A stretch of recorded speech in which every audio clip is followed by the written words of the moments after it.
ಗೃಹ ಸಚಿವರು ಈ ಒಂದು ಸ್ಟೋರಿಯನ್ನ ನೋಡಲೇಬೇಕು. ಗೃಹ ಸಚಿವರ ತವರಲ್ಲಿ ಭಯಾನಕ ಸತ್ಯವೊಂದು ಬಯಲಾಗಿದೆ. ಯಾವ ಸತ್ಯ? ನಿಮ್ಮ ಮುಂದೆ ಡೀಟೇಲ್ಸ್.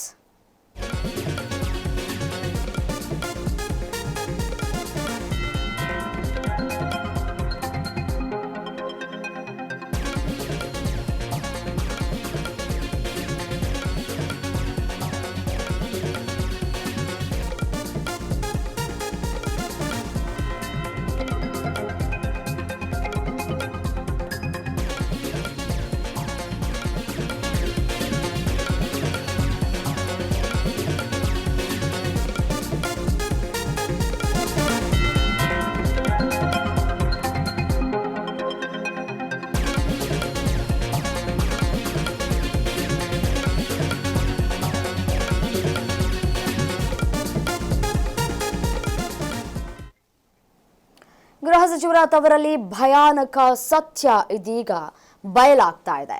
ಪ್ರಿಯಾಂಕ ಖರ್ಗೆ ಕ್ಷೇತ್ರದಲ್ಲಿ ಇದೀಗ ಅಂಕಿ ಅಂಶಗಳಲ್ಲಿ ಒಂದಷ್ಟು ವಿಚಾರಗಳು ಬಯಲಾಗ್ತಾ ಇದೆ.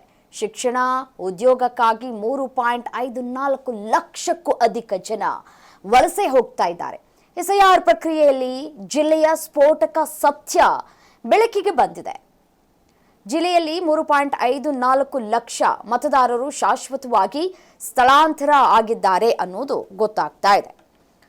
ನೋಡಿ, ಜಿಲ್ಲೆಯನ್ನ ತೊರೆದಿದ್ದಾರೆ ಬಹುತೇಕರು ಅನ್ನೋದು ಮಾಹಿತಿ ಸಿಗ್ತಾ ಇದೆ. ಯಾಕಾಗಿ ತೊರೆದ್ರು? ಯುವ ಜನರಲ್ಲಿ ನಿರುದ್ಯೋಗ ತಾಂಡವ ಆಡ್ತಾ ಇದೆ ಅನ್ನೋದು ಗೊತ್ತಾಗ್ತಾ ಇದೆ. ಸೊ ಹಾಗಾಗಿ ವಲಸೆ ಹೋಗಿದ್ದಾರೆ. ಕಲಬುರಗಿ ಜಿಲ್ಲಾಧಿಕಾರಿ ಇಕ್ರಮ್ ಶರೀಫ್ರಿಂದ ಮಾಹಿತಿಯನ್ನ ಹಂಚಿಕೊಳ್ಳಲಾಗಿದೆ. ನಿರುದ್ಯೋಗ ಸಮಸ್ಯೆ ತಾಂಡವವಾಡ್ತಾ ಇದೆ. ಸೊ ಹಾಗಾಗಿ ಎಲ್ಲರೂ ಕೂಡ ಗುಳೆ ಹೋಗ್ತಾ ಇದ್ದಾರೆ ಅಂತ ಹೇಳಿ ಗೃಹ ಸಚಿವರು ಈ ಒಂದು ವಿಚಾರವನ್ನ ತಮ್ಮ ಮನಸ್ಸಿನಲ್ಲಿ ಹಾಕೊಳ್ಬೇಕಾಗಿದೆ. ಜಿಲ್ಲೆಯಲ್ಲಿ 3.54 ಲಕ್ಷ ಮತದಾರರು ಶಾಶ್ವತವಾಗಿ ಸ್ಥಳಾಂತರ ಆಗಿದೆ. ನೋಡಿ, 10,000, 20,000, 30,000 ಜನ ಅಲ್ಲ, ಬರೋಬ್ಬರಿ 3.5 ಲಕ್ಷ ಮತದಾರರು ಶಾಶ್ವತವಾಗಿ ಸ್ಥಳಾಂತರ ಆಗಿರೋದು. ಹ್ಯಾಟ್ರಿಕ್ ಸಾಧನೆಯನ್ನ ಗಳಿಕೆ ಮಾಡ್ತೀರಿ. ನಿಮ್ಮ ತಂದೆಯವರು ಕೂಡ ಹ್ಯಾಟ್ರಿಕ್ ಸಾಧನೆಯನ್ನ ಮಾಡಿದ್ದಾರೆ, ನಾವು ಕೂಡ ಗಮನಿಸಿದ್ದೀವಿ. ಬಟ್ ಆದರೆ ನಿಮ್ಮ ಜಿಲ್ಲೆಯಲ್ಲಿ ಏನಾಗ್ತಾ ಇದೆ? ಯೂತ್ಸ್ಗೆ ಕೆಲಸ ಇಲ್ಲ, ಕಾರ್ಯ ಇಲ್ಲ, ಮನೇಲೇ ಕೂತ್ಕೊಳ್ಳುವಂತಹ ಪರಿಸ್ಥಿತಿ. ನೋಡಿ, ಗಾದೆ ಮಾತೇ ಇದೆ, ಎಷ್ಟೇ ದುಡ್ಡಿದ್ರೂ ಕೂಡ ನಮ್ಮ ಹತ್ರ ನಾವು ದುಡಿದು ತಿಂದರೆ ಮಾತ್ರ ಜೀವನ ನಡೆಸೋದಕ್ಕೆ ಸಾಧ್ಯ. ಹಣ ಇರೋ ತನಕನೂ ಕೂಡ ಆ ಹಣವನ್ನು ಖರ್ಚು ಮಾಡಿದ ನಂತರ ಏನು ಮಾಡೋದಕ್ಕಾಗತ್ತೆ? ಎಲ್ಲಿ ಹೋಗಿ ಬದುಕೋದಕ್ಕಾಗತ್ತೆ? ಏನು ತಿನ್ನೋದಕ್ಕಾಗತ್ತೆ ಅಲ್ವಾ? ಹಣ ಇರೋವರೆಗೂ ಮಾತ್ರ ಬೆಲೆ ಅನ್ನುವಂತಹ ಮಾತಿದೆಯಲ್ಲ, ಹಾಗೆ ಹಣ ಇರೋವರೆಗೂ ಮಾತ್ರ ಜೀವನ ನಡೆಸೋದಕ್ಕಾಗತ್ತೆ. ಊಟ ತಿಂಡಿ ಏನು ಮಾಡೋದಕ್ಕಾಗತ್ತೆ? ಕೆಲಸ ಏನಾದರೂ ಇದ್ದರೆ ಕೆಲಸ ಮಾಡಿ ಜೀವನವನ್ನು ನಡೆಸಬಹುದು. ಏನೂ ಕೆಲಸ ಇಲ್ಲ ಯೂತ್ಸ್ಗೆ. ಚೆನ್ನಾಗಿ ಓದ್ಕೊಂಡಿದ್ದಾರೆ, ಮತ್ತು ಏನೋ ಅಲ್ಪ ಸ್ವಲ್ಪ ಜಮೀನಿದ್ದವರು ಜಮೀನಿನಲ್ಲಿ ಕೆಲಸ ಮಾಡ್ಕೊಂಡು ಜೀವನ ಮಾಡ್ತಾರೆ. ಒಂದಷ್ಟು ಬರ ಬಂದಂತಹ ಸಂದರ್ಭದಲ್ಲಿ ಏನು ಮಾಡ್ತಾರೆ? ಆಗಲೂ ಕೂಡ ಬರ ಇದ್ದಾಗ ಅಲ್ಲೂ ಕೂಡ ಬೆಳೆ ಬೆಳೆಯೋದಕ್ಕೆ ಸಾಧ್ಯ ಆಗೋದಿಲ್ಲ. ಆ ಒಂದು ವಿಚಾರವನ್ನು ತಮ್ಮ ಮನಸ್ಸಿನಲ್ಲಿ ಹಾಕ್ಕೊಂಡು ಗುಳೆ ಹೋಗದ ರೀತಿಯಾಗಿ ತಡೆಯುವಂತಹ ಕೆಲಸವನ್ನು ನೀವುಗಳು ಮಾಡಬೇಕಾಗಿದೆ. ಗೃಹ ಸಚಿವರು ಸ್ವಲ್ಪ ಗಮನ ಹರಿಸಬೇಕಾಗಿದೆ ತಮ್ಮ ಜಿಲ್ಲೆ ಮೇಲೆ.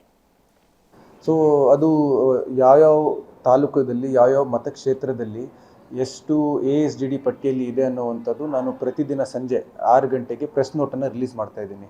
ಅದರಲ್ಲಿ ತಾಲೂಕವಾರು ಡೀಟೇಲ್ಸ್ ಇರುತ್ತೆ. ಯಾಕಂದರೆ ದಿನೇ ಇದು ಚೇಂಜ್ ಆಗ್ತಾ ಇರುತ್ತೆ. ಈಗ ನಮ್ಮ ಮಾತಾಡುವಂಥ ಈ ಕಳೆದ ಒಂದು ಅರ್ಧ ಗಂಟೆಯಲ್ಲೂ ಸಹ ಭಾಳಷ್ಟು ಅಂಕಿಅಂಶಗಳೇ ಚೇಂಜ್ ಆಗಿರುತ್ತೆ. ಸೊ ಪ್ರತಿದಿನ ಸಂಜೆ ನಾವು ಈ ಮಾಹಿತಿಯನ್ನು ಪಬ್ಲಿಕ್ಕಿಗೆ ಪತ್ರಿಕಾಗೋಷ್ಠಿ ಮುಖಾಂತರ ನಾವು ಬಿಡುಗಡೆ ಮಾಡ್ತಾ ಇದ್ದೀವಿ. ಅದಲ್ಲದೆ ಪ್ರತಿ ವಾರ ಒಂದು ದಿನ ನಾನು ಪೊಲಿಟಿಕಲ್ ಪಾರ್ಟಿ ಎಲ್ಲ ಪಕ್ಷಗಳ ಒಂದು ಸಭೆಯನ್ನು ಕರೆದ್ಬಿಟ್ಟು ಈ ಒಂದು ಮಾಹಿತಿಯನ್ನು ಅವರಿಗೆ ಅಧಿಕೃತವಾಗಿ ಕೊಡ್ತಾ ಇದ್ದೀವಿ. ಅದಲ್ಲದೆ ನಮ್ಮ ಜಿಲ್ಲೆಯಲ್ಲಿ ಈಗ 100% ಈಗ ಎಲ್ಲ ಡಿಜಿಟೈಸೇಷನ್ ಆಗಿರುವಂಥದ್ದು.